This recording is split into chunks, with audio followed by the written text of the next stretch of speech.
Are you ready to learn other things not to do when you're a virtual assistant? Now, if this is your first time on my channel, my name is Lai Lacaba. I have a virtual assistant agency here in the Philippines called 2XU. And I post videos every Sunday and Thursday on how to work from home and how to have a business from home. So make sure to hit the subscribe button right there so you don't miss any of my video. Now, when you're a virtual assistant, there's definitely things that you should definitely do. And my last week's video was even talking all about the best practices when you want to succeed as a virtual assistant. But now I want to cover the things that you should definitely not do, especially if you want this as a career for the long term. Make sure to stick until the end of the video because I do go through them step by step as they go one on top of the other of how important these different tips are. Now, the first thing to avoid is being late to meeting. Now, I'm a firm believer that how you do one thing is usually how you do other things. So if you're someone who is known to be late when it comes to coming into meetings, people will sort of just expect that from you, that you're the kind of person who misses deadlines or misses meetings. So to show up in the best way, try to be in meetings 5 to 10 minutes before, so then you're able to see, hey, do you have any tech issues, internet issues, you never know, but at least you're already there for the meeting. You're prepared, you're not just jumping in. You're there, you know you're supposed to be there. And honestly, that's something that can never really be taught. And for me, when I'm interviewing applicants, I'm looking at the time of when they came into the Zoom room. If they're there before me, that is huge bonus points for me to be thinking like, hey, this is someone that I can recommend to our client. Being on time is really important because you're showing that you value other people's time and you also have the self-respect to show up as the person that you want to be seen as. So this is why it's really important that you show up on time and not being late for meetings and deadlines as well in general.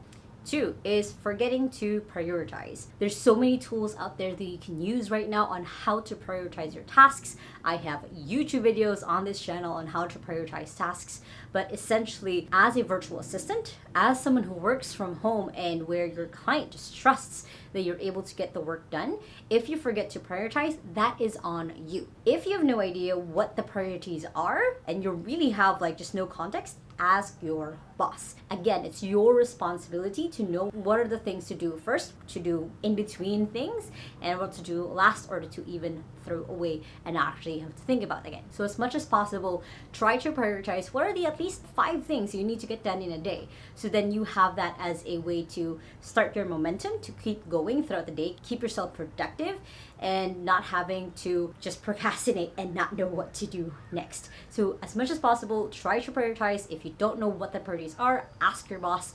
They definitely would know. But also just part of the process of being a virtual assistant is that eventually you get to the point where you can easily just prioritize things because you know what projects and goals your client has. Next is neglecting tools. There's so many tools, and I mean so many amazing tools that are out there that you can use to make yourself productive as a virtual assistant. Notion being the top one that I always recommend this because it's a tool that everyone in our company uses. But tools can literally be a stepping stone for you to get to where you want to be. So go ahead and find the tools that would be helpful for you and your client to keep going, rather than always just doing things manually, rather than just doing things by yourself, is finding tools that can make your life easier, your client's life easier, so you can focus on the outcome instead of the tasks that need to get done in your client's business. Experiment, find what's working, find what's not working, put it in a list of like tools not to touch with 10-foot pole, but essentially just making sure that you get to the point where you're able to find tools that you love working with that works really well with your clients, so then you guys can keep showing up in the best way. Next is working without breaks. You should definitely take breaks, especially when you're working from home where it's easy to forget that you're supposed to be taking breaks, when it's so just tempting to work from 7 a.m. to 7 p.m. because you're at home anyway, it's comfortable. But you're honestly just burning yourself out faster than if you just take 2-hour break in between the day.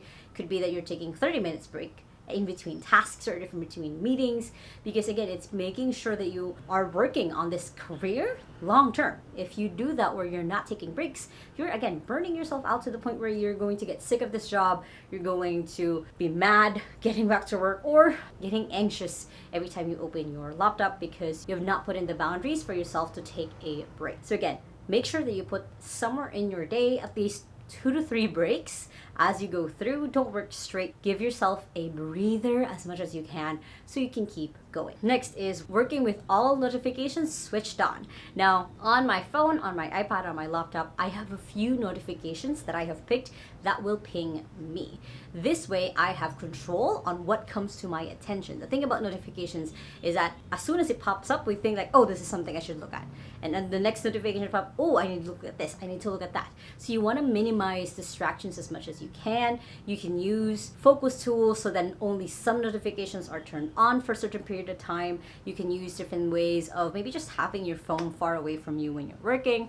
There's different ways that you can do this, but it's essentially just picking what are the things that I choose to be distracted by. What are the things that I choose to just see pop up on my phone, iPad, laptop, whatever it is that you're using. But again, being mindful of the usage or what comes to your attention is going to be honestly just help you be less distracted, and also again less of that burnout because you keep switching from one thing to the other. Next is with that is checking your inbox obsessively. And what I mean by this is you always have your inbox open, you're always checking for new things to come in. And what I always recommend is to check your inbox just 3 times in a day. When you begin, right after you do your main thing that you're supposed to do, your priority task, somewhere in the middle of your workday. So it could be during your lunch or noon, or if you're working at midnight, somewhere in there, and then of course before you log off. The reason why I recommend it that way, again, you're not just reacting, you're choosing when to respond. You want to make sure you get to the point where you are not just chasing after notifications, you're choosing when to actually look at the notifications.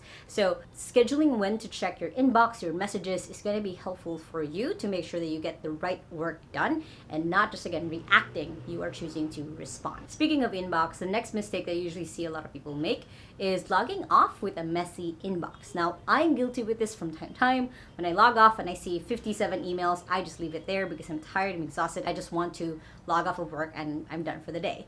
But the mistake here is you are putting that mental load on your future self early in the morning when you're supposed to be focusing on the one thing that you're supposed to be working on. So as much as possible, create an inbox calendar management system for yourself, as you've created one hopefully for your client, where you're able to label things that you want to get back to tomorrow. You're able to just clean things off. So then when you wake up in the morning, as you do your one thing, you do your routine, and you start actually going through your inbox at the beginning of the day, it's not as stressful because you already know what are the things you want to look at, what are the maybe newsletters that you want to read, what are the things that you want to make sure anything that has been needed to be cleaned off is already cleaned off. You don't have to worry about that. You're just focusing on the right things. So as much as possible, make future you feel a bit less stressed by doing this kind of cleanup work. And the thing that happens here is it creates that momentum for you to keep doing this every single day because you feel that relief of not having to be met 50 emails in the day because you didn't answer the 15 that was in your inbox before you logged off. Next thing of not to do is having your files and templates everywhere. Now, when you're a virtual assistant, you want to make sure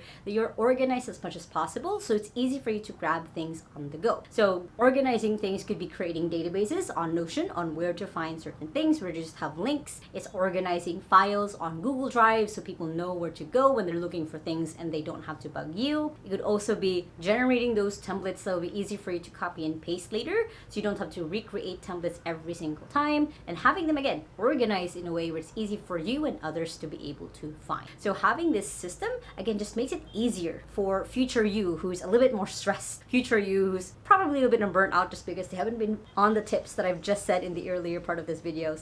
But it's again, we're thinking of longevity. We're thinking of how can I work in this career long term without making me hate this job. The next thing of not to do, and this is a big one, is stop communicating. And I have said this before, communication or lack of communication is usually the death of most work relationships that I've seen, especially when you're all working remotely. One of the biggest reasons most employers have for wanting their people to be going to an office instead of working from home is communication. Is they're able to just go out of their office, tap someone like, hey, can we have a quick meeting, and be able to just have that communication right there and then without having to schedule and move things around. When you're working from home, when you're working remotely from your boss, you've never met them in person, everything is virtual, it's going to be a struggle for you if you just stop communicating with your client. This is why I recommend having communication systems in place. When are you meeting daily? When are you meeting weekly to set the agenda for the week? Do you have a retrospective of the month of just reviewing what has gone through, what has gone right, right, what's gone wrong. So having those communication streams basically is going to help you and your client work really well in the long run,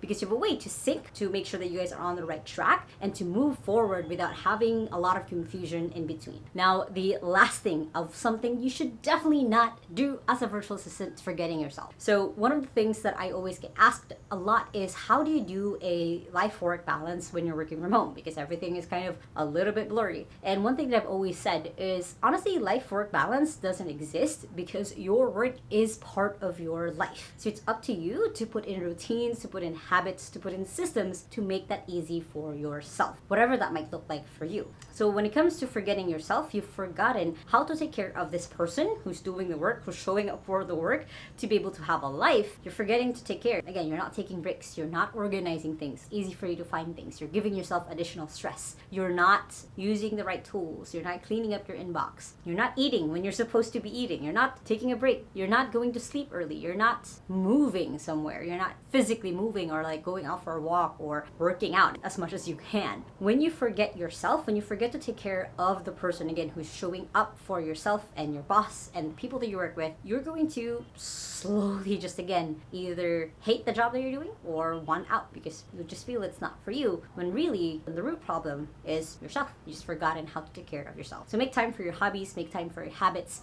make time for the routines, because you better make time for them or else you will never actually get to them. And it's really important, again, to have that integration of your work in your life, because again, your work is part of your life, whether you like it or not. So find what works for you, and as much as possible, try to stick to it, or at least, find different ebbs and flows of how you can get back to that point where you're taking care of yourself. Now, if you guys like this video, make sure to hit the thumbs up button right there and comment below what are the mistakes that you might have made as a virtual assistant. Let people know how to avoid it below. And if you still haven't yet, make sure to hit the subscribe button right there so you don't miss any of my videos every Sunday and Thursday on how to work from home and how to have a business from home, which you guys can check out those two playlists right here and the latest video right here. I hope you guys have an awesome day, and remember that small steps matters, and I'll see you in the next video. Bye!